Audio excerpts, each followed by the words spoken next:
we are with another Dirty podcast. Your boy Dirty Ron here with JTG. Jay the God, what's cracking, my man? Ariel, cracking is cracking, all right. Oh yeah. Okay, glad man? Got you out here. What's the difference between Brooklyn and Compton? Huh? Brooklyn, Compton. Oh man, the palm trees. But it's still the same energy. Just I'll say that LA is a little bit more laid back. Yeah. And then Brooklyn, yeah, it's kind of fast paced. I was glad to get away from that when I was 17 years old. Oh, so you are legitimately from? Oh yeah, I'm from Brooklyn. Okay. Oh yeah, legitimately from Brooklyn. You're born and raised. Oh yeah, hell yeah. Same thing with Shad. Yeah. Oh no shit. Okay. Yeah. So did you guys? How long did you guys know each other? So we didn't know each other until we met in OVW. No shit. I met Shad my first day at my first OVW match. So when you go to OVW, they got tiers. Well, what year was this OVW? This had to be 2000, probably 3 or 4. Oh, so yeah, okay. Yeah, around 3 or 4. My first amateur show, and I was introduced to Shad by, if you guys know him as the Pope, Elijah Burke. Yep. Yeah, he introduced me to Shad, and from there, Shad and I became inseparable after that. Became friends, and then after that, Danny Davis, Al Snow, and Paul Heyman decided to put us together as a tag team. So, okay, so you guys were a tag team. You know, I wanted to jump all over the place. JTG and I were both in the same industry where we get all oiled up with our buddies, so people pay to come Lots see of baby us. oil. I mean, I don't know how you explain it to people, but I try to horribly explain pro wrestling. I just call it my weekend warrior duties. Yeah. Yeah. Well, so, okay, how do you feel about when people say former this or former that, or would I don't know, I don't know how I would feel. Well, I did wrestle on Monday Night Raw one time against Braun Strowman. So if somebody said former WWE Raw wrestler Dirty Ron, I'd be like, oh hell yeah. But how do you feel about shit like that? It doesn't bother me. I am a former WWE superstar. Right. Like, why would I be offended? That's actually an honor. It's not how many people could say that. 100%. But I would like to know that perspective of somebody who had I could see how it would be hard to still stay motivated to do wrestling after you've seen possibly what could be the best. But everybody's got their own personal journey. Everybody got their own journey. Right. My journey, my first time around wasn't... How old are you? Because you could be anywhere from 26 to fucking 73. So, Yeah. you never know. Black doesn't crack. Yeah, from I'm 39. I've been told I look younger. But yeah, my first journey was more of a tag team experience, and you never know. Hey man, just stay ready, be ready, and you never know you get the call back. So you've been a fan your whole life, I would imagine. Yeah, wrestling's been a part of my life since I was. And you did 2 years old. backyard? Did you do backyard or anything like that? No. Okay. I didn't get the opportunity to do backyard. I did wrestled in my house. I went through some ironing boards with my cousin. I put that on my social media. Without a doubt. Yeah. Without a doubt. Cutting promos, using the video games as the Titantron. Oh, yeah. Oh, yeah. And then using the ironing board as a table, announcer table, and, of course, going through that. Without a doubt. Anytime that we would get any, old closet doors or anything like that. Oh, my God. Don't throw it away. I'll take that off your hands. Couch cushions or, anything like that. Don't let me see a ladder in the hallway. Oh, my God. And I used to, what I would do is take, the plastic shopping bags and rip a hole in the top and then, use the handles as arms and rip it like Hulk Hogan. Oh, wow. Okay. I didn't think of that. That's pretty cool. Hey, I did backyard wrestling forever. That's where I met Matt Seidel. Evan Bourne, okay. Is that we were in St. Louis, where we all grew up, right? And what we would do, there was this wrestling radio show because I'm also around your age. People used to listen to the radio, but we had these competing organizations. Matt was from the rich Jewish part of town. Okay. I was from the white trash part of town. Okay. And there was other group from the trashier part of town, and we all had our own little groups, cliques. And we would call into the radio show, talk shit to each other. So wrestling's just been around forever. What were some of the things that you enjoyed as a kid with wrestling to get you ready for? Well, I attached them a lot with a lot of my childhood memories, especially with my mom. My mom was a diehard wrestling fan. She was there when Bob Backlund lost the title to Sheik, and I believe she was there for when Hogan won it. Well, only a month apart. Yeah, so MSG, well, back in my day, during the 80s and 90s, they would run every month. Yeah. They'll come to the Garden every month. And my mom, she took me to majority of all those live events that was in Madison Square Garden. Hell yeah. And we had a routine. We'll go, there was like 99-cent tacos. We'll go load up on tacos, sneak them in a purse. Yeah. She made sure I got my ice cream bar and I had my card at the end. I love my child. I had a great childhood. Wrestling toys were cheap. They were like $4.99, $5. You could get like 4 for 20. For sure. The little thumb wrestlers and all that. It was great. And I remember going to wrestling shows, obviously, like that too. My mom wrestled like 50 or so matches in like the dirt territory in St. Louis. Oh, wow. Your mom wrestled? Before I was born, right? Okay. So, like, we always got the pay-per-views. I was born July 83. So the first WrestleMania 1, I was 1, almost ready to turn 2. Okay, so every year, I turned 40 last July. WrestleMania 40 was this year. So, I've been around the shit forever. But I remember when at wrestling shows, people get into fights all the time. Like, wow, with the wrestlers? With the talent? With the crowd? Yeah, I'm not that old. Okay. There were good barriers. But, okay. I mean, were there like lots of fights in the crowds? MSG, they had security. I don't recall. I mean, they might have been, people got ejected from their seats for doing some, like, throwing stuff or doing ignorant stuff, but I don't remember seeing any fights. Maybe St. Louis was just a little bit more off. I remember, like, always, because we were usually sitting on the floor, because my mom was super sneaky. Okay. And like, we didn't buy floor never tickets. got floor. Oh, no, we didn't get floor. We just got to the floor. Oh, you got to the floor. We got to the floor. My mom, super sneaky Jew. Okay. But people would always get into fights because, somebody's trying to go for the guardrail to high five wrestler or something. Okay. Somebody's kid would get pushed over or something. And then there'd be all massive fights. But, MSG. I was Mr. Nosebleeds until I finally got my WWE hookup. Hell yeah! Who was your first WWE hookup? I'm talking about when I got there afterwards. Okay. Yeah. Oh yeah. I think my last event that I went to as a fan at MSG was WrestleMania 20. And I made a promise to myself. I was like, I'm not coming back into this arena until I'm, in that ring. That's fucking awesome. Yeah. That's how it happened. Was it maybe 3-4 years later? I was in that ring. Ring. When did you debut for WWE? So I debuted in 2006. Okay. And actually, I debuted. They debuted our vignettes at MSG. Okay. In October, and then I believe maybe like a year later, I performed there. My first time at a live event, yeah. So I do believe I remember that because like it's tough for me. I started training in like 2000. Yeah. So like once I started like like training and doing shit like that, it was hard for me to keep up with everything from a fan's perspective. But I clearly remember your vignettes being like they were promoting you guys before you came there, which was a throwback. Yeah, that was '90s. cool. Yeah, a lot of wrestlers didn't get that. They just, throw you on TV and who's this new guy? But we had the privilege. We had the vignettes like Razor Ramon and Kurt Hennig, Mr. Perfect with the football. Dude. Yeah. But yeah, those vignettes they did us a lot of justice. And that was mostly Chad and I's brainchilds. We came up with those vignettes. Really? Yeah. They gave you guys creative freedom like that. So this is what happened. This is actually what actually got me hired too. Okay. Al Snow, we was wrestling. We were the tag team champions in OVW, and they told us we were, you don't have to have a match every week because we was running out of opponents. Right. So it was like do something. We got to build somebody up, so not just beating two jabronis that we got from the fucking donut stand. So they told us to do something outside of the ring to get over, like have fun with the camera, go take the cameraman and have fun. So me and Shad was like, oh, you should have never told us this.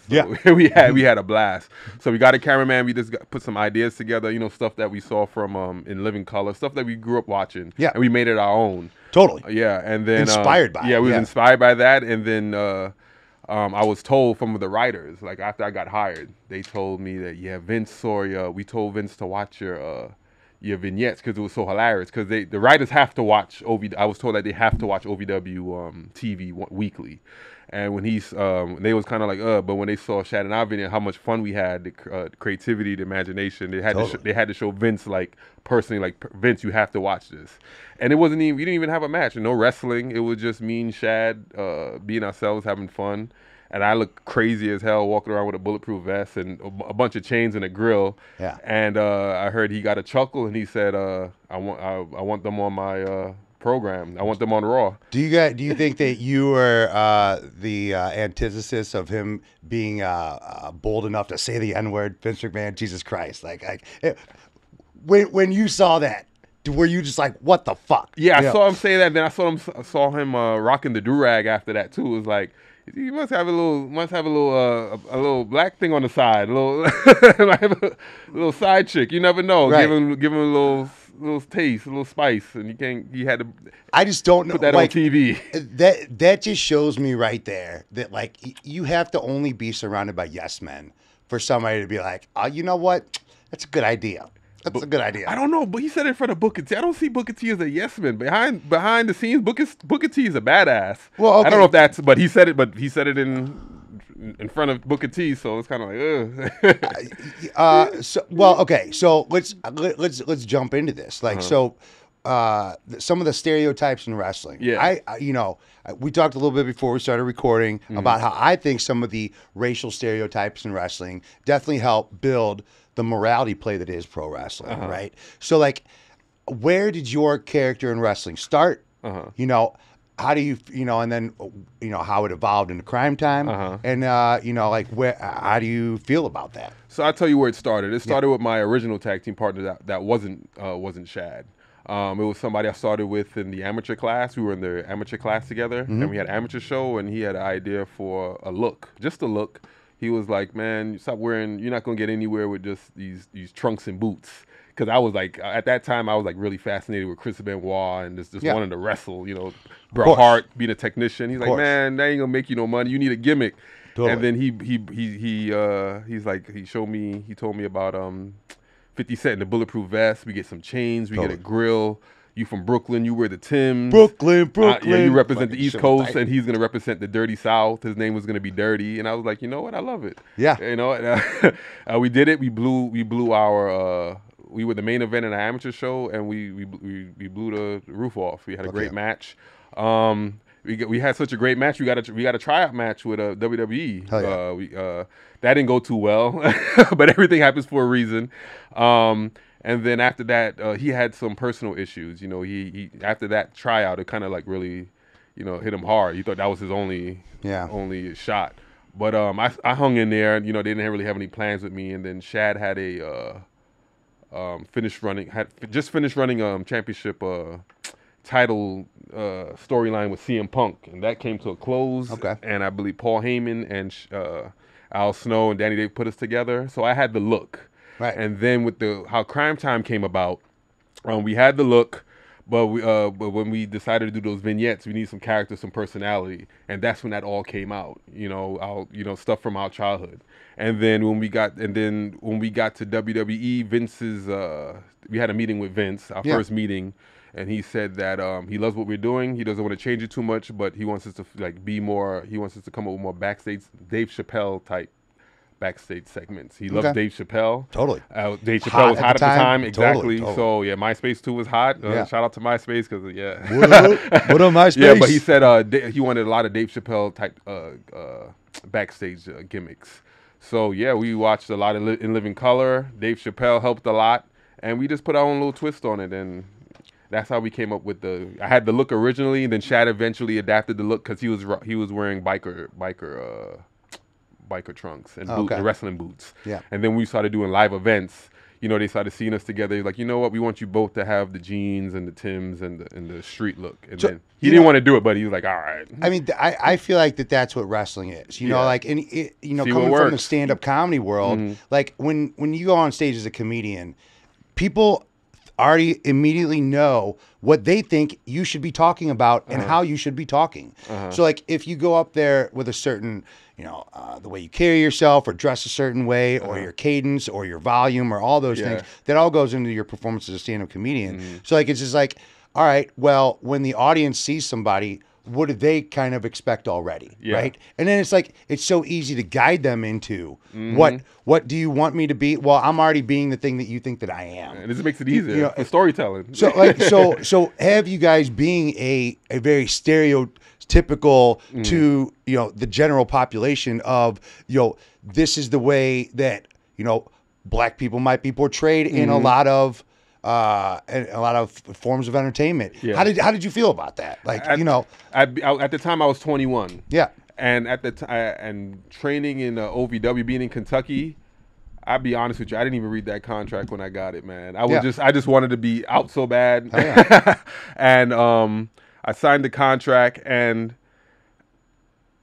the character, it wasn't. I didn't think too much about it until I started getting a little bit of backlash when we finally was on TV, and then I started seeing stuff on social media at the time, MySpace. Or some fans might say some stuff as you're interacting with them, right? But I didn't think nothing of it, because being 21, that was me. When I was in high school, which was like maybe 3 or 4 years before I got signed. Right. I was wearing Timberland boots. I was wearing jeans. I mean, I didn't have my pant leg up. Right.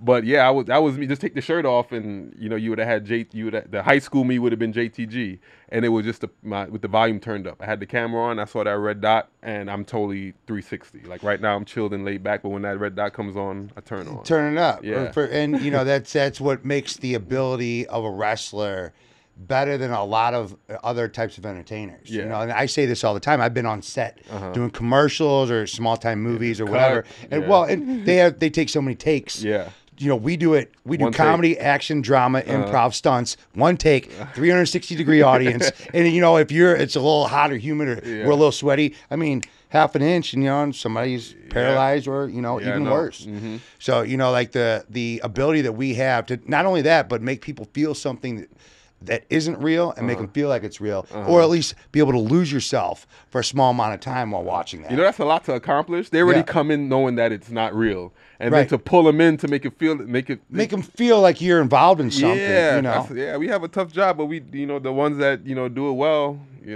they do it the best. They do it the best. Exactly. They do it the best. And that's what I've talked about with people from the comedy community, people from the MMA fighting community, and in pro wrestlers, is that like, not only do we have to have a good look, right? We have to have ability in what we do, but like, you have to be able to talk, and talk on the spot, and spontaneous, and come up with something quick to say to somebody to jab them, because as the best in all forms of combat sports, the ones that make the most money are the ones that can talk the best and make you feel like, I either want to see this guy get his fucking ass kicked, I want to see him beat those shit out of everybody. Oh yeah, I wish I learned that really early, because I wanted to be the best wrestler. Right. And they don't make no money.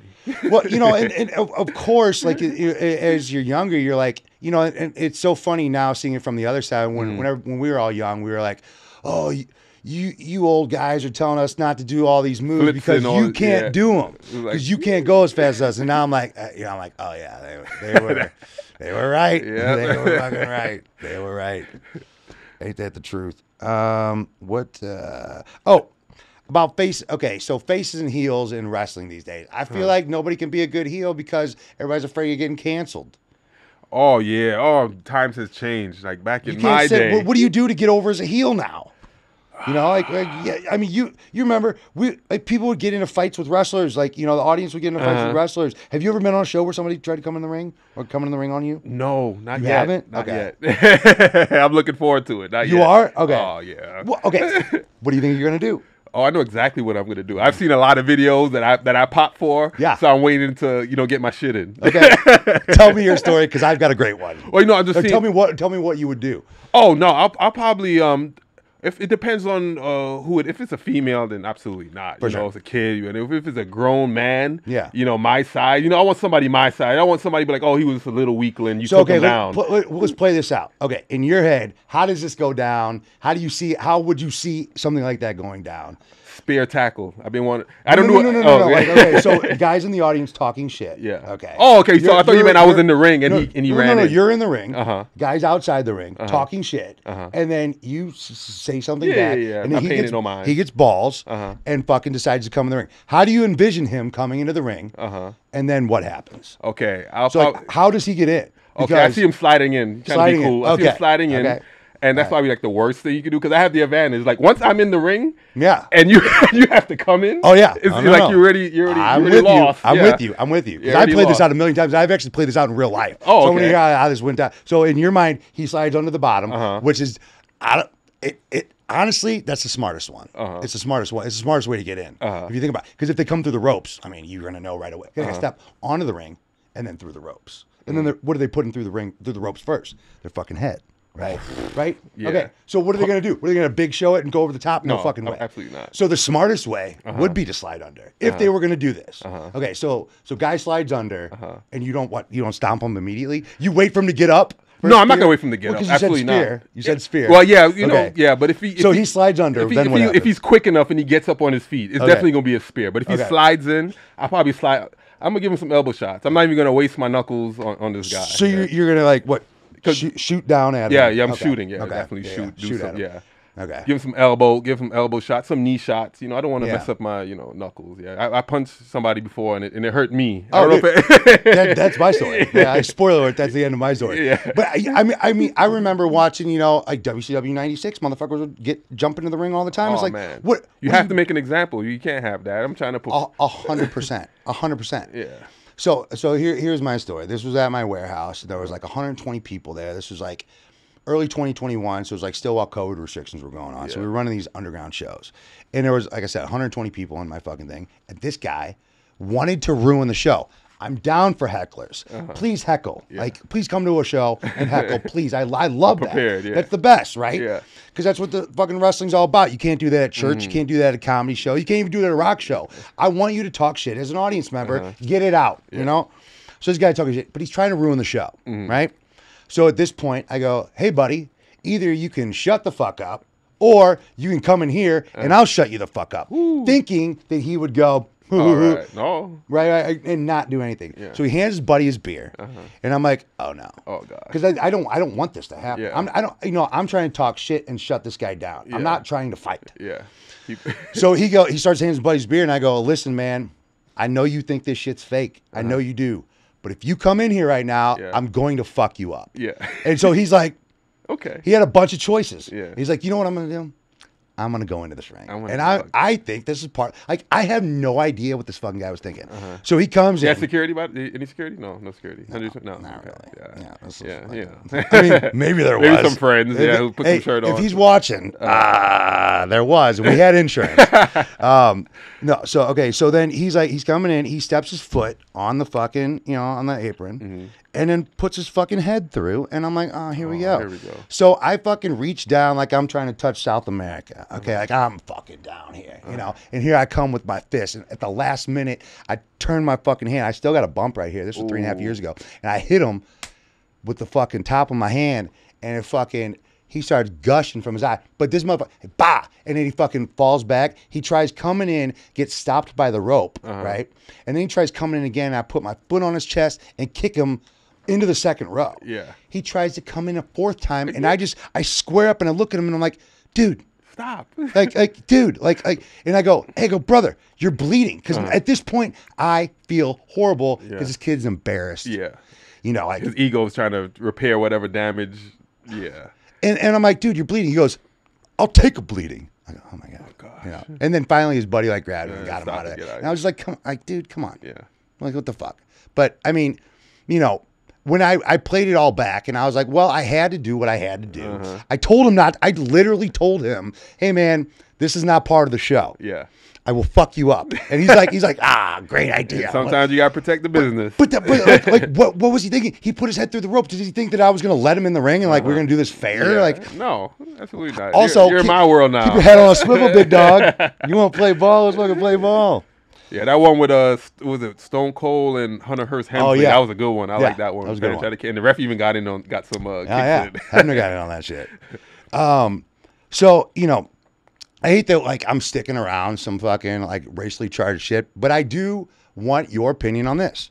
Smoke Box Jerky Company. Check it out. The box brand has everything.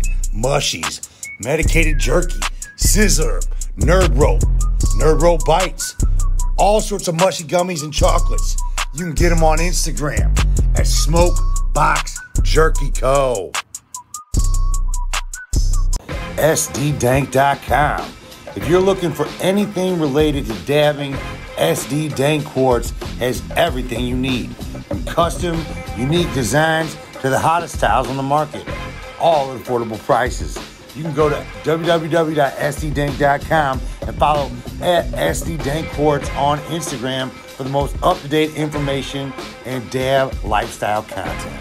So, can we pull that camera to this?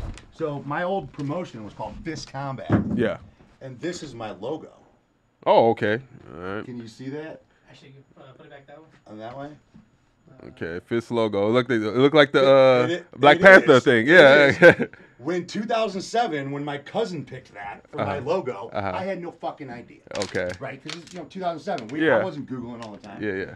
So, so I get that tattooed on my leg in 2019 at a place in Ocean Beach, San Diego, where we had worked that time. But it was at this place that may or may not still be run by Hell's Angels. So I go in there to get it tattooed. I'm not thinking anything of it. And then the guy was like, hey, you know that's a Black Power fist. And I was like, what? He was like, this is like right before he's got a tattoo. I was like, oh, tight. Like, no big deal.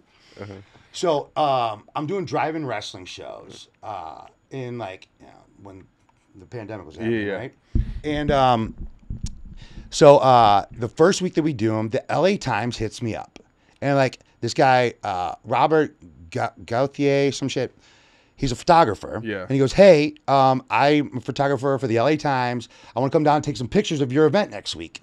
So he comes down and takes some pictures of the event, whatever. You know, he sees our name's Fist Combat. He got, the logo, whatever the fuck. And then right after he takes pictures, a couple days later, the stuff with George Floyd happened. So, I'm not thinking nothing of this. So he calls me back a couple days later. He goes, and here's how I pitched it. He goes, hey, I've got this guy, Ruben Vives. He's a Pulitzer Prize winning journalist, and he wants to come down with me to your next show and interview you guys for this bigger piece with the LA Times. And I'm like, fuck yeah, great. All right. Publicity. So, right, so this guy fucking, he'll look him up, Pulitzer Prize winner, which is the highest accolade you can get in journalism. He's a Pulitzer Prize. Like his story busted like this whole corrupt government of the small town in California where like 10 politicians went to jail and shit. Like, this guy did some fucking good shit. He did good journalism. That's why he won the award. So this fucking asshole interviews me for an hour, all this shit, blah, blah, blah. Okay. And then calls me before this show right here, the night before this show. And we have Nick Gage coming out. We sold like 300-400 tickets, whatever the fuck. And he tells me, he goes, this is the night before this, after the interview. He goes, hey, by the way, we're switching the narrative of the story. We're going to now position it as, you're a white owner of a company that using Black Power image to culturally appropriate that image to use it for your own financial gain. And I go, oh, whoa, where that came from? The fuck? Right? And so I don't really know how this shit works. So not only do I have this huge event going on where, it's wrestling, but it was a career. My career was on the line, so it was a big feud, whatever. Yeah. Nick Gage is on the fucking show, this is 2020, so like Gage is popping like a motherfucker at this time. I had him against Slice Boogie. Anyway, fucking, dope ass show playing, and this motherfucker calls me and tells me he's changing the story on me the night before. So I'm like, what do I do, right? So I'm thinking all night, like, at the time I was doing a lot of drugs, but I didn't do any drugs that night. And I was up, and I was just like fucking focused, like, what can I do? So I was like, all right, I got it. I'm going to tell this guy we're going to change the logo, okay? But then I'm going to drop some bombs on him. So here's that, and I want to play this for you and get your opinion on this. So this is the back. So if you don't mind putting your headphones on. That promoter, Mikey Gordon. We can't hear it in here. Yeah.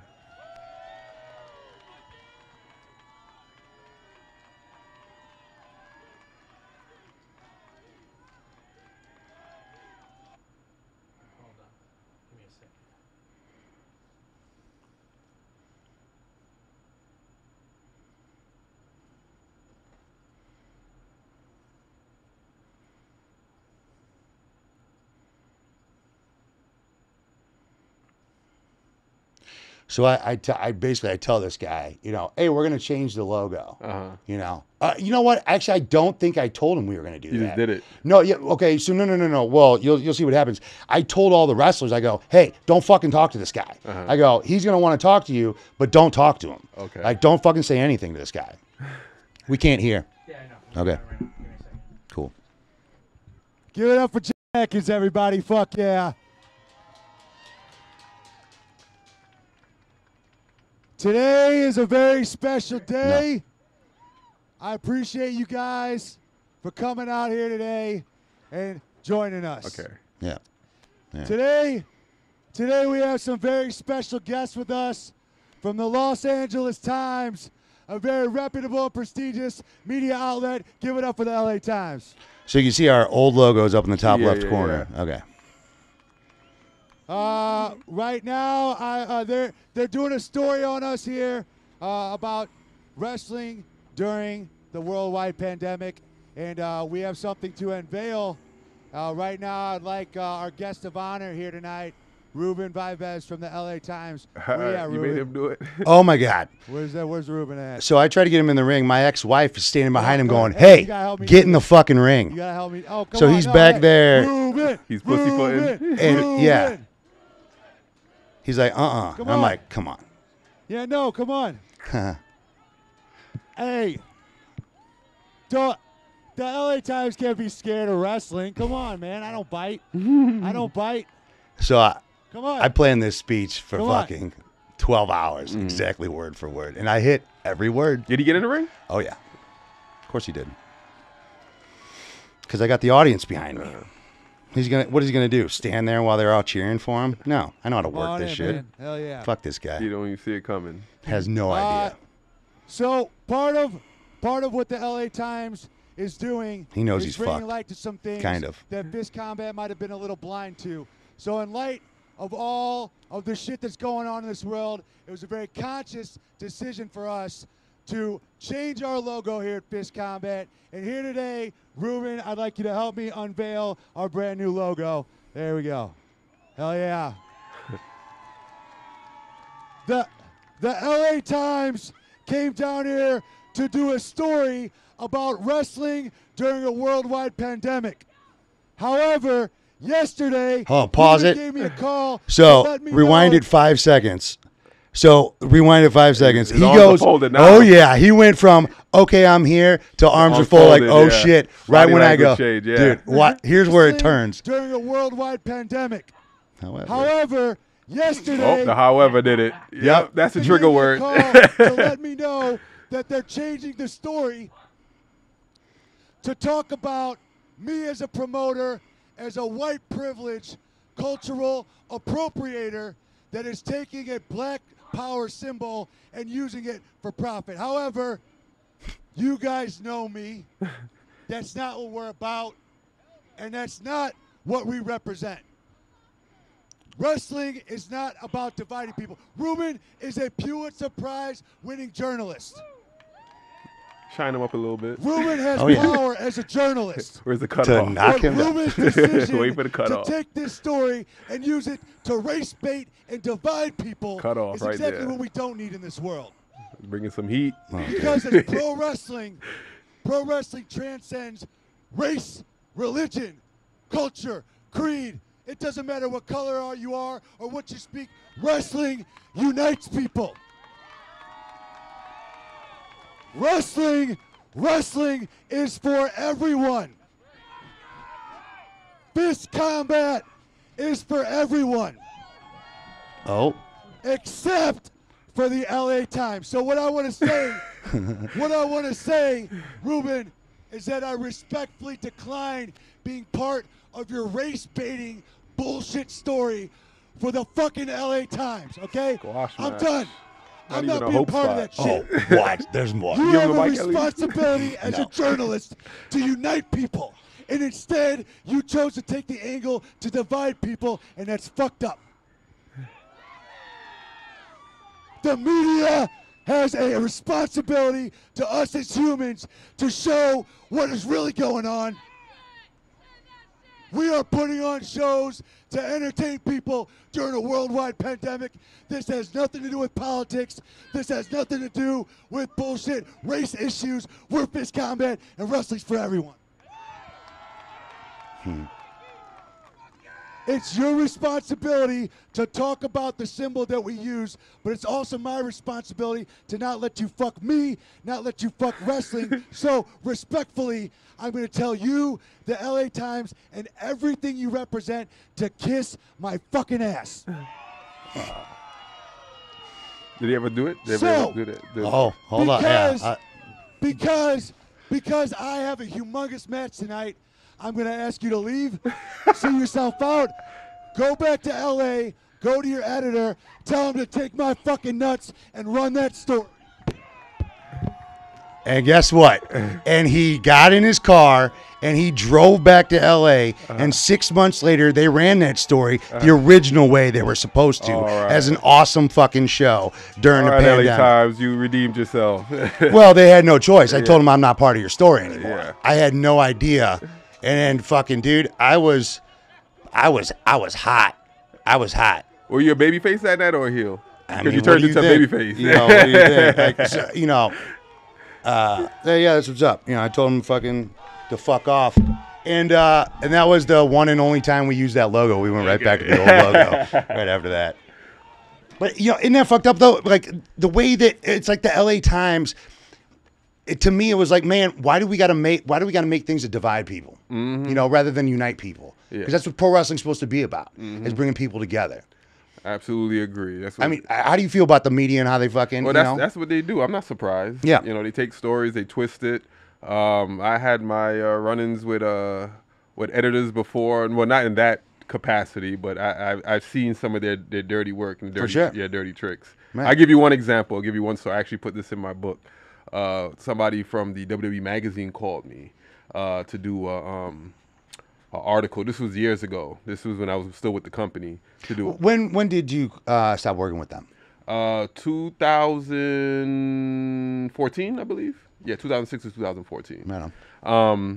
But yes, they called me to do an article for the WWE magazine, and the story was, you know, describe like me and Shad's relationship. You know, I gave him different examples, and I said, you know, loyalty and respect, something along those. You know, that's our relationship. Then I was like, you know what, take that back. Don't say that because you know John Cena was saying that. That's immediately what I thought. So I was like, oh no, I'll take that part out. Don't worry about it. 6 months later, what did I see in the article? That's what they used? Hustle and it's not hustle, loyalty and respect. Oh man. And yeah, I was in the bathroom. I was in the toilet when the champ said something about that one. He was like, nice, interesting choice of words. And I'm like, man, I hope he wasn't going to see that. And yep. You know, in that fucked like that's the way that people just they twist shit, you know, taking stuff out of context. Take stuff out of context. And then the ones who are not, you know, bright enough, you know, they don't go watch the whole interview. They, you know, sometimes, you know, the ones who are, you know, of course, who are quick to judge, they just want that one little hot. Without a doubt. Yeah. Without a doubt. And they run away with it. I started, you know, my first match was in 2001, you know, and I was basically just a fucking dirt mud show, fucking, you know, local guy forever, right? And, you know, what were we just saying? I had something. I lost it. God damn it. I hate when that happens. Local guy from a dirt show. Yeah, I know, right before that. Oh, are you rewinding and listening back to it? Oh, no, I'm trying to think. We were flowing, yeah. We were talking about shit. What were we just talking about? We were just talking about something. We were talking about something. Man, that's an old age for me right there. It's the weed, man. It is. These California strains. I can't even tell you what we were talking about a few seconds ago. Something racial issues. Something blah blah blah blah blah. Anyway, yeah, fucking. We edit it out, right? Maybe, I don't know. Let's show people how fucking stupid I am. I don't give a shit. What did you stay at that show that I did when I did the pier jump thing? Oh yeah, I did stay for that. Yeah. That was pretty badass. I got in trouble for that. You got fined, yes. Yeah, Didn't you get fined? How much? Okay, so check this out. So I went to the lifeguard stand before that show, and I was like, okay, hypothetically, if somebody were to jump off the pier, what should they watch out for? Yeah. And they go, first of all, it's illegal and they will get fined. I was like, okay, keep going. Like, well, it's cold, all this shit. You know, there might be a current out there. So I had a couple surfers out there. Okay. So I fucking did the thing. But I mean, it's Pacific, Ocean in goddamn October. It was fucking freezing. So I go in, I jump in. It's fucking cold. I already knew that. My balls in my throat, whatever the fuck. But my shoes start filling up with water. And like all your clothes start filling up with water. And like it's something you're just not used to. Yeah. And so I'm like, oh fuck. So I was like, I made sure to have surfers out there, whatever. I get up there and I fucking, I walk up, and then the lifeguards are there, like, hey. We need to give you a ticket. And I was like, no, I got to finish the match right now. So I finished the match. After the match, I was just taking pictures or whatever. And they were like, you got to come right now. And I was like, I'm taking pictures and shit. And they're like, we will arrest you. Anyway, they wrote me a $500 ticket. Right. But the next day, because this was Oktoberfest, it was a whole weekend. Next day, there was Mr. and Mrs. Oktoberfest contest. My then at the time wife and I entered, and at the beginning of the contest, when they asked us our name, I said, I'm Dirty Ron. I threw a guy off the pier yesterday. They gave me a $500 fine, so I'm here today to win this contest and take that money and pay that fine. So we won the contest. We won the contest, and then I took that money. I did not pay that fine. Oh, sure. You said fuck those motherfuckers. They can suck my fucking. You have a warrant for your arrest? No, it's just like a fucking, it's just a fine. So I don't know. Maybe I do. I don't know. I doubt it though. I hopefully I doubt it at this point. All right. Let's fucking So you think that Cryme Tyme was definitely being part of that gimmick was a huge benefit to you, not like something that you were like, I can do more than this, guys. Oh yeah, no, absolutely. That was me. Yeah. I that was definitely Shad and I. We just turned the volume up and we just had fun, man. I had a blast. So much fun with Cryme Tyme because they couldn't write for us because it wouldn't come off authentic. Yeah, we was. So you guys were cutting or writing your own shit too? No, they just probably just all they did was give us the bullet points and what they wanted to get across. And me and Shad, we just winged. Most of it we winged it because you can't write our slang. You can't write our slang or how we're going to talk. It's kind of they can try. They can try, but it comes off so obvious. Yeah, the fans could see right through it. So in the beginning, we had a lot of freedom. Yeah, I had so much freedom. I almost got in trouble, but I had the balls, and Vince respects balls. So in the rap videos, at the time when I first came out, I was rocking grills. Yeah, and in the rap videos, you want to impersonate what you see your favorite rappers doing. Nelly, they literally throw their face in the grill and in the camera so you can see their teeth. Yeah, you have to get up in there up close and personal. Oh yeah. I did that once, and the cameraman after the show was like, "Don't do that. Vince hates when his audience look when the talent looks at the camera and get up in because I don't know. He gave me explanation, but I was like, nah, this is part of me. I have to do this because this is part of my character. Because I don't think about it sometimes. I didn't even know that I did it. He had a I'm so unaware. Like I'm so into my character that I'm unaware of half the stuff that I do. I just go out there and do me. So he brought it to my attention. So I was like, man, I don't want to have to be thinking about, not putting my face in the camera because it comes off second nature because, I got a grill. I want to show it off. Same thing with my chains. Yeah. I went to Vince myself. I said, Vince, the cameraman spoke to me and he told me that you don't like talent looking at the camera when during the entrances, and he's like, yeah. I was like, well, for my character, in the rap videos, they want to show off their bling bling. I had to use that, totally. that caught his attention. Yeah, bling bling. Yeah, I want the fan. Yeah, bling. That sounds like what you guys say. So he's like, yeah, you got permission. Yeah, tell the cameraman that you and Shad, you have permission. Bling bling. Yeah, bling. Show off your bling bling and get in the fans' face. I'm like, that's right. You had to have balls. Yeah. Oh, straight up.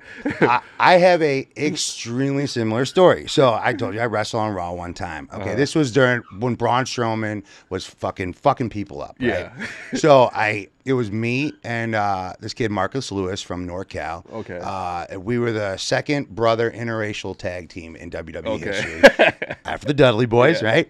So here's how it happened. When they have you be extras, right? You show up and they're like, get in your gear, hang around, whatever. Yeah. So we're hanging around. Arn Anderson comes up and he goes, "You two are with the Colognes. You two are with Braun Strowman." Oh, wow. He's like, I got a crazy. I'm thinking this is a tryout or some shit. I have no idea what this is. So he's like, all right, I got this crazy idea, and he goes over this thing, and I'm throwing a couple kicks at Braun Strowman, and basically he's just fucking squashing us. So we go over this a couple times, like roll this way, do this, fucking head up this way, whatever. We take all the direction. We're getting there, rolling around Braun Strowman, and I'm like, I'm thinking to myself, like, this is fucking stupid. Like, this is supposed to be my trial match. I can do so much more than that. Yeah. Give me the microphone. Give me something. Give me fucking, let me do anything, right? So then, right when we're done, they hand us a piece of paper, and it says Segment 8, Monday Night Raw. And I'm reading, and I'm like, oh my God, right? So I'm reading further, and it was like, one of you gets to cut a promo. Oh, you like, had to, and I was like, I'm going to kill this guy. Yeah. Like, I don't care what's going on. And then they're like, all right, which one of you wants to talk? And he goes, you can. And I was like, you're fucking right. So you know, this was like October 2016. This was like, there was like a bunch of like clown sightings around and shit like that. Yeah. So I looked like this. My hair was a lot, you know, more full, like 8 years ago, whatever. So, but they gave us a script, and I cut the script word for word. You know, I came out there and I was like, you know, when we were growing up here in Oaktown, because we were up in Oakland, Big Pop, I got a for a fucking enhancement talent or whatever. So, you know, I actually got to put my mom's real name in that or whatever the fuck. Okay. You know, my mom, you know, because I had Mom a reference got to some my rub. mom, and I got my Okay. mom's real name. So, you know, whatever. And you know, I'm cutting the promo. This is not on camera. And they were like, Vince hates when people look into the camera. And I was like, great. I was like, here's what I'm going to do. I'm going to look right into that fucking camera. And I mean, because that's where we grew up. Yeah. You know, Hulk Hogan, Ultimate Look right Warrior, into the camera. Yeah. Right into the, Get in there. into the video scoop. Yeah. Ooh, yeah. So here I am fucking looking at the thing, right? Okay, so whatever, squash match, whatever the fuck, you know, actually the way the bronze finisher was, I was chest to chest on my partner, so I put my hand under his leg like as I'm supposed to play dead, so technically I'm 1-0 Okay. on my rock. I technically pinned him with bronze foot on my back. Anyway, after the match, whatever, fucking, I go back through Gorilla, I keep my head down, I'm like, you know, thank you guys so much, whatever the fuck, and I'm going through the hallway, and I'm coming back from where the extras all hang out, and Vince is walking down the hallway, coming the same way I am. So I'm like, all right. They told us don't be a mark, don't take pictures, don't try to say anything. So I'm like, all right, what I'm gonna do is I'm gonna walk and I'm gonna stop, right? Because he's coming this way. I'm gonna stop and I'm gonna act like I'm doing something till there he is, you know. And I'm like, oh shit, you know, here he comes. And then all of a sudden I look up and there he is, standing there, fucking 12 feet tall, you know. And I'm like, oh shit. And he's looking at me, you know. And Vince McMahon to me is like Godzilla, you know. He's a big fucking, you know, wide, big motherfucker, right? So I'm looking up at him. He's looking at me. I'm looking at him. He's looking at me. I'm looking at him. He's looking at me. And he was like, you did a great job tonight, son. And I was like, oh, shit, because I thought he was going to fucking roast me or, you know, for doing the thing that they were like, do not do that. And you did it. And I was like, I'm definitely doing it. You know, a couple memes were made out of me, you know, so I was like, because that's what makes people feel something, because you're looking, right at, they can see into you, you know, rather than like. Staring right into your soul, and you're staring right back into mine. Something like that. Yeah. Something like that. Wrestling has been built on stereotypes and, you know, what you think people are. What are some of the worst and best stereotypes? Because I feel like you're going to say Cryme Tyme was a good stereotype for you. And I feel like it was. I feel like it was fun and entertaining. Yeah. But, like, what comes to mind was, because, I mean, I have a short list that I'm not even going to look at. But I know, like, there were some horrible, like when Chavo Guerrero was Kerwin White. You know, he was just being. It was just just being a male Karen. Yeah, he was just being white. I mean, just being, you know, Chavo from the Guerrero family, just being a fucking complaining white guy. Yeah, like that was a horrible wrestling stereotype. I'm so glad he dug himself out of that hole. I believe if you're authentic and you're originally from where they're bringing you from, is not so bad. I'll give you an example where that really that's kind of like cringe is like when they had Tony Atlas play Saba Simba. It's like, do you got that picture? Oh my gosh, he's not even. I don't think he's ever been to Africa. Yeah. Like, you can't ask this man to represent a whole continent. He's never even been there. Right? Well, fucking Rusev wasn't Russian. Who? Right? Yeah, Rusev. He was. No. Yeah. I thought you were talking about Saba Simba. No, the other dude that was Russian. Oh yeah. Oh, Kozlov. Yeah. He's Russian for real. Yeah. Well, you know, hey, you gotta give the guy a job. That didn't last long at all. That didn't last long. I mean, that is a cool headdress. I don't know if he ever really wore that. Is that a real picture? They was trying to make him look like Shaka Zulu.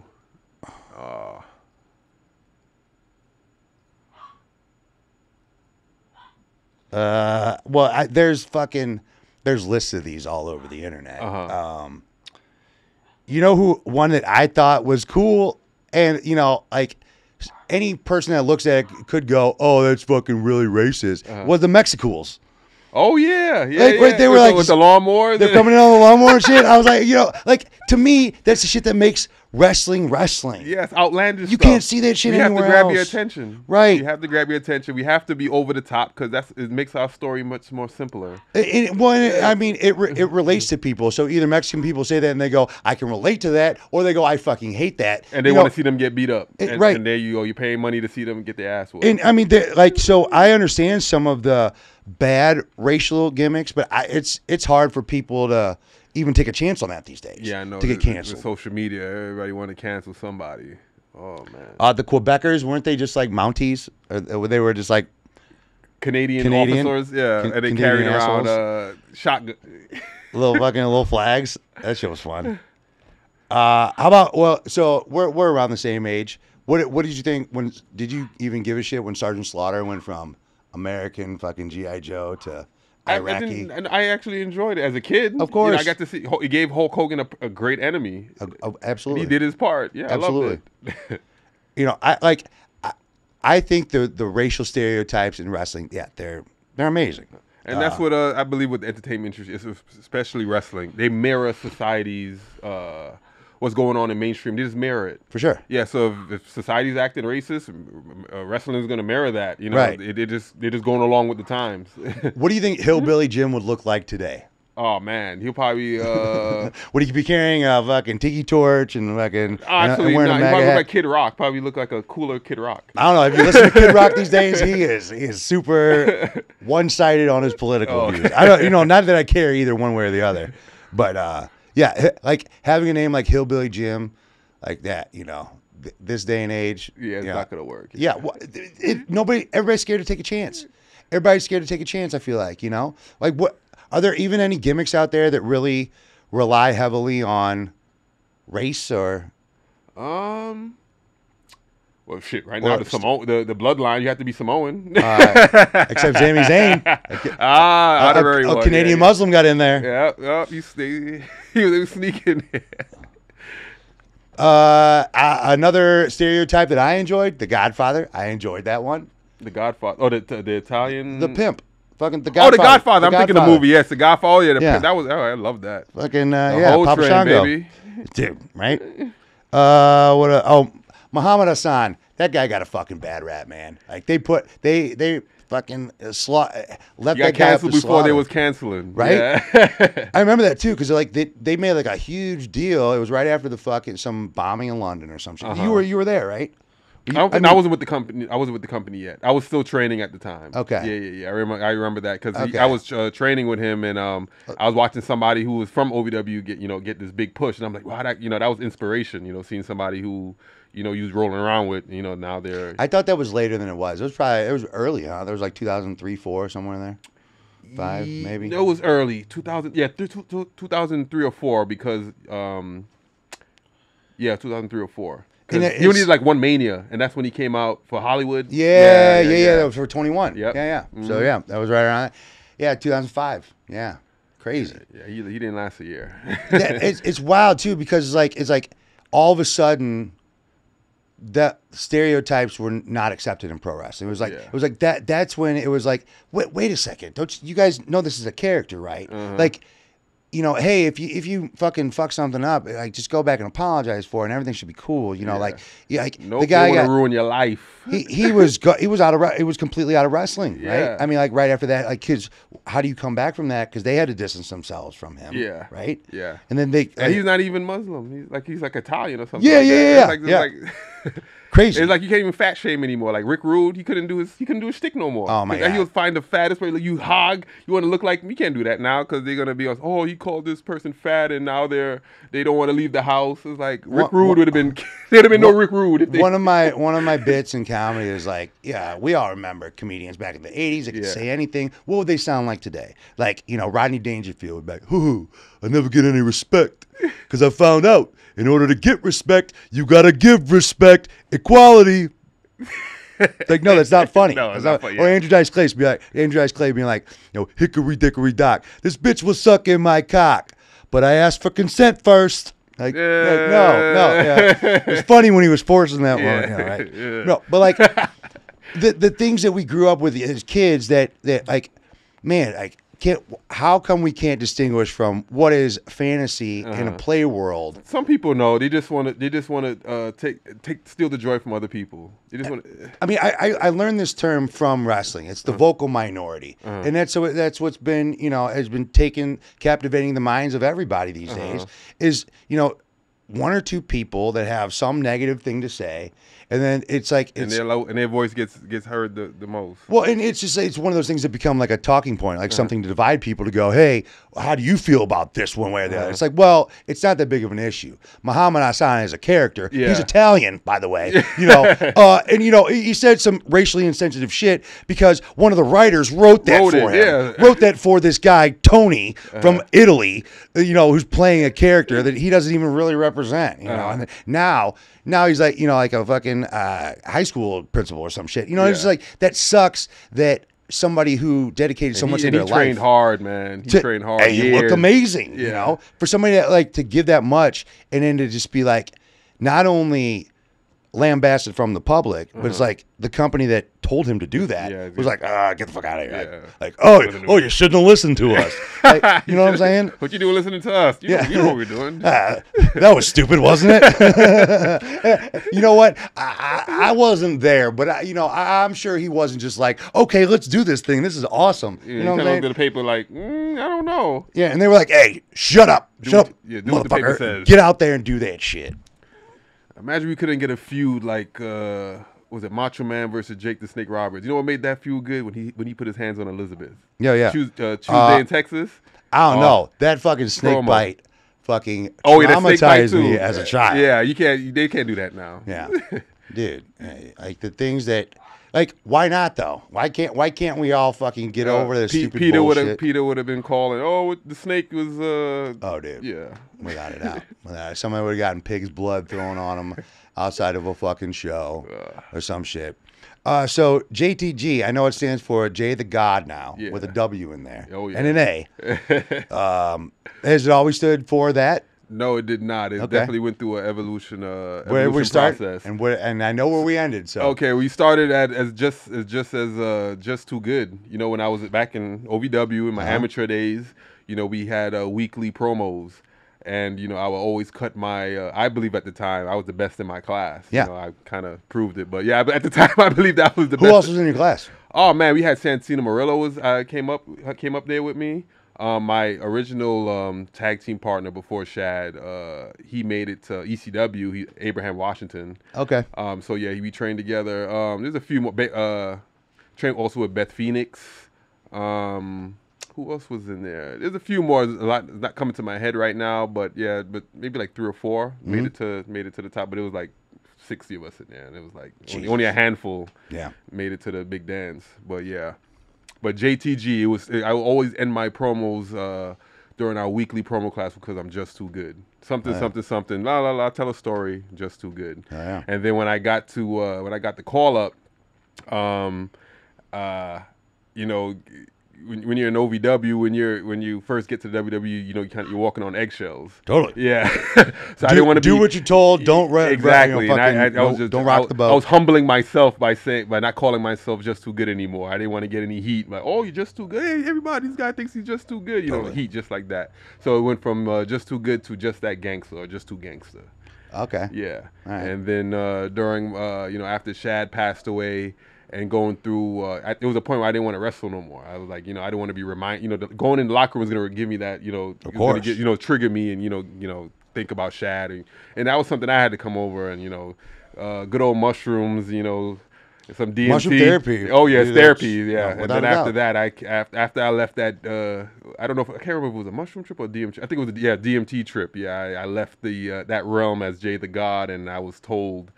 Hell yeah! From Shad, you got to represent the team, man. Dude, that's awesome. God, yeah, that's awesome. Yeah, and that wasn't even so much his voice. It was audible, but it was just more like feeling his presence, his energy. And I was like, I'm talking to my boy here. Oh man, thank you, DMT. So I do want to talk a little bit about post WWE for sure. Yeah. Because I don't think you probably don't remember the first time that I remember meeting you was it was you and Shad. It was part of Brave and Mortal Kombat, a showdown in San Diego 2017. Oh man, that never happened. We were all there practicing for the spot. Yeah. I was the guy you guys were going to beat up. Oh, I okay. was acting like a wankster fucking white guy or whatever.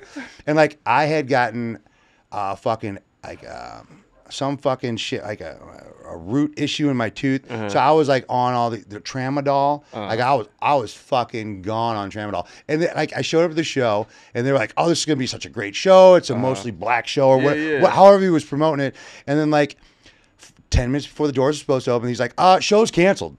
And then I didn't get paid. I wasn't promised much. No. But I know a lot of people didn't get paid. Oh yeah. What do you remember? You remember the show? Oh yeah, I remember that. Yeah. Oh yeah. What are some like horrible indie experience like post WWE? Give me like I'm sure that ranks somewhere in there. Oh yeah, that's probably in the top 3. Oh really? Yeah, definitely top 3. Okay, give me to 1 and drive 2. out there, hotel, Yeah. Well, I mean, it was only San Diego. Yeah. So but it's some still, people get flown somewhere without a fucking flight back. Oh my gosh, like, I haven't experienced that yet. No. Okay. Oh, no, geez. just some. Oh man, no, that was definitely one of them.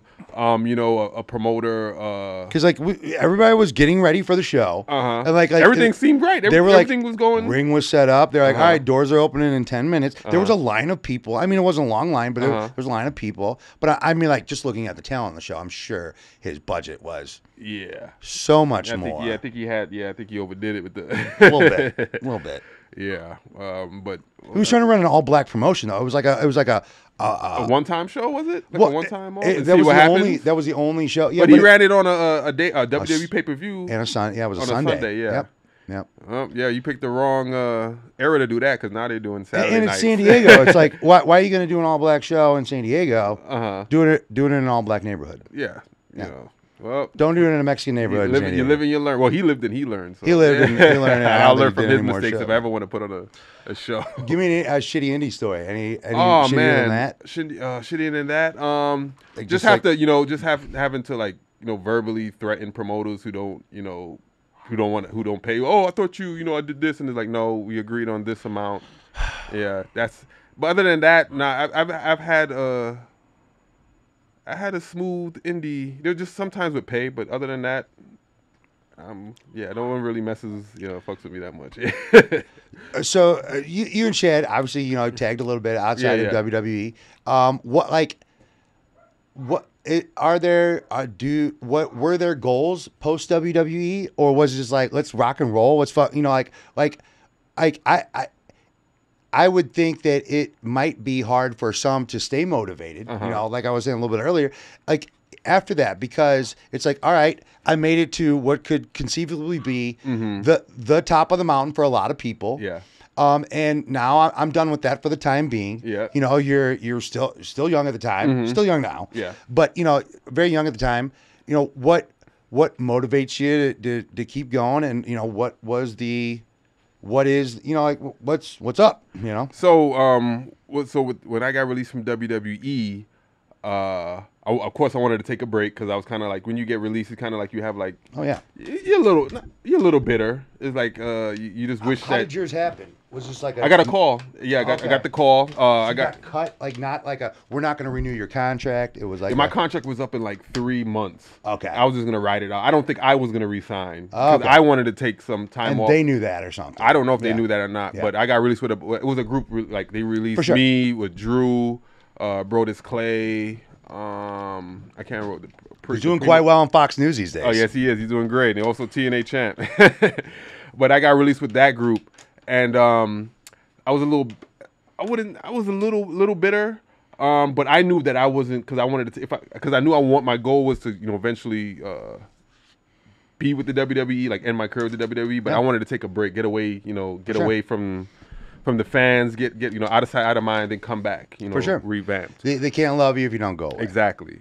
And then they also had, those, at that time, they was like, I was still on the contract, but fans were like, it had this timer.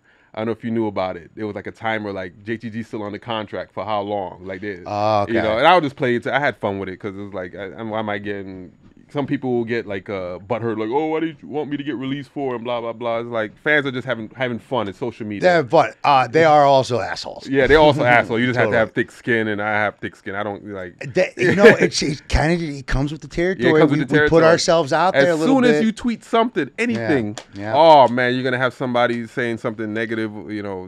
Finding some way to twist it. I'm sure you quit reading the comments at some point. Oh yeah, absolutely. So there, like you're on the way out there. The fans are counting you down. Like, we can't wait till JTG is done with this fucking shit. So the call comes. You're bitter. You're pissed off. But now you're like, all right, I'm going to take some time off. All right, well, so what? You're like 28, 29, somewhere around there? Somewhere around there, yeah. And then... you're like, hey, I'm just getting into my prime, Yeah, I'm just getting young. Shag, give me a call. Hey, man, we got to reunite Cryme Time. We got to, the fans want it. You guys both got released same time? No, he was already released before me. He got released in 2011, and I got released in 2014. That's right, yeah. Like, what happened there? So he was sent to, where was he sent? The school in Florida.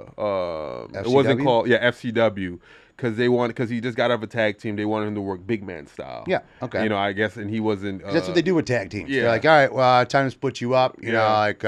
One of you guys is a Shawn Michaels, one of you guys is Martin Jannetty. They're not fucked up how they did it, but you know what? It's generally...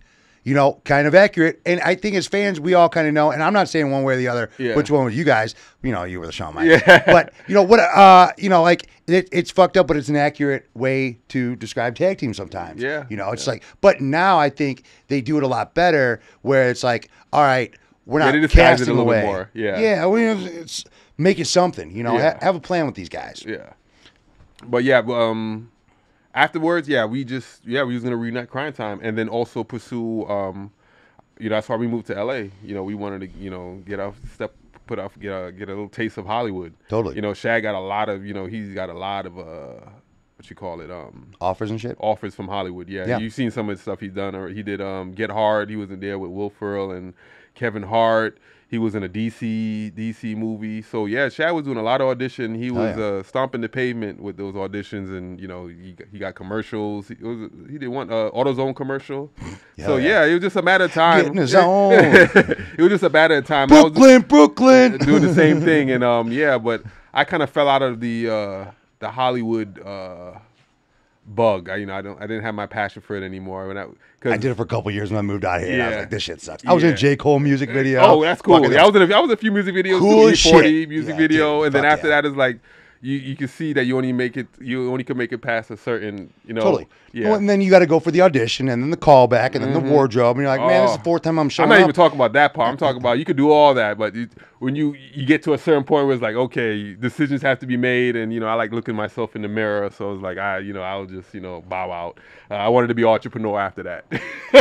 Are you saying like some P Diddy shit? Yeah, it's a lot of P Diddy shit going on in Hollywood. Dude, I wanted no parts of that life, so I gracefully, you guys can have that. Are you trying to break some news right now? No, I ain't trying to break. No, I'm just saying that that goes on. Who was it, and where did they touch you? Show me on the dial. No, nobody touched me. Right, I could look in the mirror. If somebody did touch me, I'll probably be in some of your favorite movies. Right, you wouldn't be here with me. Yeah, I wouldn't be here with you right now. The way it was leading up, I thought it was going to be porn for sure. Like, okay, this is porn right now. Well, wrestling's so close to porn as it is anyway. Fancy underwear. Yeah, we're wearing our fancy underwear. We have fake names that we weren't born with. Yeah, we're entertaining degenerates. Perform in front of millions or thousands, and oiled up, greased up. Let's see. So you did sports before you got into wrestling? Absolutely not. Didn't do no sports, and I was surprised myself when I got my first day of training. Hitting the ropes, being a wrestler. Oh man, you're a bodybuilder. You could be a gymnast. Yeah. You're doing so much, and I love wrestling so much. I just made my body adapt to being an athlete. But before that, in high school, I was doing a bunch of auditions. I wanted to be an actor. Okay. I was doing a bunch of extra work. I was in a couple of episodes of Law and Order. Get the fuck out I of was here. a dead body in Law and Order. Oh, that's awesome. I did. It was the Columbine reenactment shooting. Oh no shit. Yeah, they did. Okay. Yeah, I was a high school student. I'm going back through. I'm watching SVU right now, like episode to episode, and like, oh my god, it's so well written. You know, I love trying to. Who did it? Yeah. Well, yeah, that was my acting days in high school, and after high school, I was like, you know what, acting is cool, but I really want to be a professional wrestler.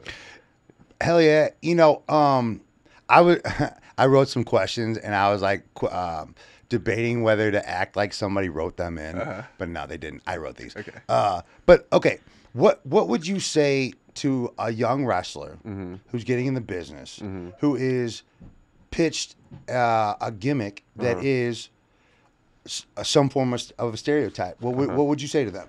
I would say in this day and age. This day and age, you know, and knowing who you are and what and how you feel about everything that if it's up your alley, if it's like far, like if you're like literally have to do like research on the part, and you know it's kind of like far off from, and wrestling fans, they're gonna pick up on it. Totally. You know, Yokozuna was able to pull it off. You know, I don't know how.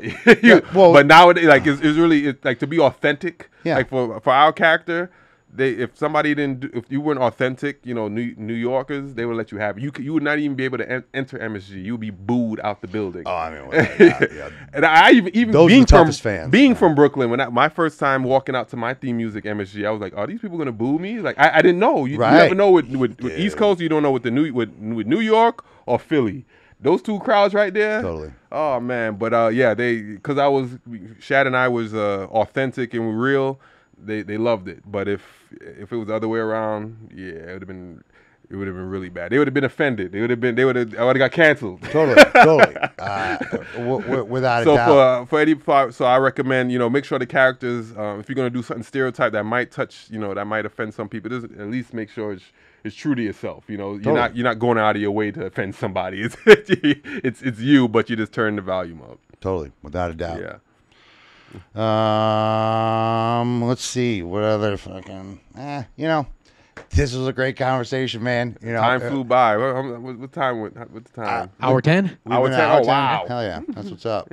Well, hey man, you know, it's an honor to have you on here. Thank you for having me on, Dirty Ron. It was great. You know, it was great to talk. You know, like I love to find out things about people that, you know, like, because when you're on shows with people, right? Like, you know, like.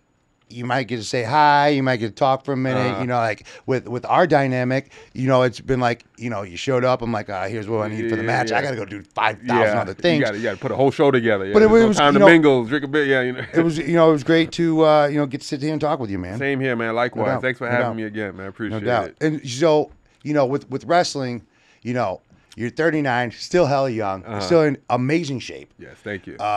So, you know, where are we going from here? I'm gonna keep continuing my entrepreneurial projects, but WWE is still in the back of my mind. Hell yeah! So I'm always gonna stay in the best shape. I'm always gonna take these indie dates, and not just because the money. I love wrestling. I love performing. I love being in front of a crowd.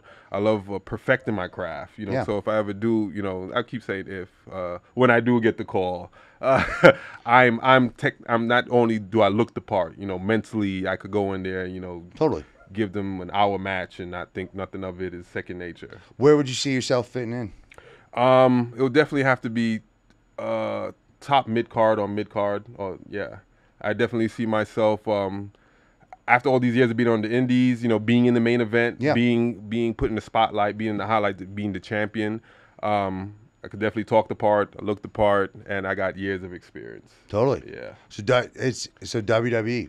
It's on the radar. That's what we're shooting. That's what's up, man. Yeah, Fuck yeah. It's there, but you know what? My goal is to definitely just be financially free, and if it's through entrepreneurship, if it's through WWE, we'll see.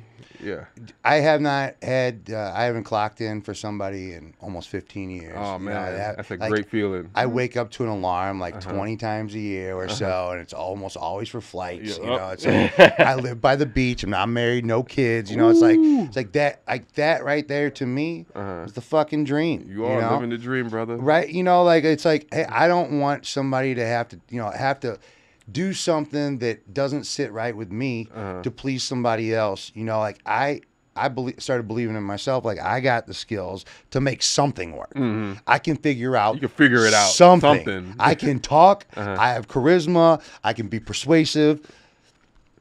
Fucking, I gotta land on my feet at some point, you know. And I feel the same about you though too. You know, so you know, carry yourself well. You fucking amazing shape. You know, the best wrestler on every fucking show. Thank you, man. Appreciate that. Thanks for being here today. He said it, not me. Right, but earlier he said all those wrestlers he trained with at school, he was way better than them. Oh yeah, just too good, baby. Yeah, just too good. 100%. Well, where can we find you all over? You know, you got. Tell us the links. Oh man, so Twitter, JTG 1284, Instagram.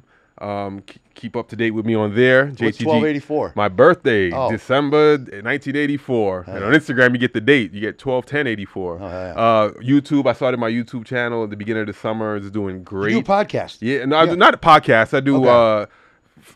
Fans love stories, and I'm just on there telling them some. That's a podcast. Outlandish. Is it a podcast? I mean, it's a solo podcast. I mean, if you're telling stories, it's like 6-10 minutes. You know, short form. Oh, short form, story form. Yeah, just telling stories, and you know, they want to know behind the scenes stuff. You know, and I wrote 3 books, two books and 1 fitness book. And my first 2 books, Amazon bestsellers, and the fans just love the way I tell stories. And just have fun, you know. Chad and I have a lot of, you know, had some crazy run-ins, so yeah, they stick around for that. Give me one juicy detail from the book, so people want to go buy. Now, I'm gonna definitely buy the book. I feel like an asshole not knowing that you had a book. It's all right. Oh man, so Chad used to get us into a whole bunch of trouble. Just find a good story to end the podcast with. Cool one. We was doing a I think we was doing a what is it called with the children? Make-A-Wish. Yes, he was doing Make-A-Wish. He kind of made it awkward 2 times. I'll tell you both. I would do it. One time it was a lady. She was with her kids. Yeah. And she wanted us to sign the kids' autograph and blah blah blah. Okay. And then Shad, you know, he just wanted to be cute, you know, whatever. He's like, oh, do you want me to sign your sign the one for the baby in your belly? You know, I can sign your belly. You know, trying to make a joke, blah blah. Right. And I'm not pregnant. Oh no! Yeah. Oh no! That was. And then there's another awkward one. More stories. So Shad and I, this is something that we grew up on. So in New York, you know, if you're around the boys, you know, you're hanging around, and you say something that's like kind of suspect, that kind of might be like Yeah. You'll say something like pause or no homo, you know, just to make sure that we're on the set. You know, it was an accident that came out, you know, that didn't come out the way it's supposed to. I know. Yeah. Say it so much. I'm like, hey man, it's annoying. You don't gotta say now. So annoying, yeah. But yeah, so at the time, so Shad and I. So sucking this guy's dick, no homo. It's like, okay, that would be appropriate. Yeah. But I mean, it is, you know. Shad and I did it a lot. Yeah. But one time we were at not a Make-A-Wish, but we did something for some kids, like before school. So before the show, we went to a school and we had to talk to the kids, and we talked to the kids. Everything went well. Jimmy Hart was there. He was the person who introduced us and blah blah. Who's 5,000 years old? Still has amazing hair. Still has amazing. He looks great. And then I think at the end we was ending it, and Shad said something that was kind of suspect. And then among the kids, there was a student that was kind of like, you know. Yeah. And then soon as Shad said, "Oh my bad," pause. Everybody looked at the kid, and it was like, oh gosh. And then you know, we had to find a way to switch the subject really quick, because it was like the kids, you know, they were like, "Oh look, they talk about you," and it was like, "Oh no, that's not what we meant." It was just kind of like bad timing. But yeah, I plenty of more stories. I did some crazy stuff. You get in trouble? No, we didn't get in trouble for that. No. You know, oh man, right? But if somebody had a clip, that 6-second clip. Boy, you know, in this day and age. Oh, yeah, we'd have been canceled. Taking shit out of context. Well, hey, man, thanks for being on here. No problem. Thank you for having me, man. And you can trust that JTG is never going to get swindled by Diddy. He's already said that. Oh, yeah. No, I'm good. Look the fuck out. Butthole's intact. Yeah. Tight butthole. Perfect way to end it. There it is. Fucking beautiful. No problem. Tight butthole. Tight butthole.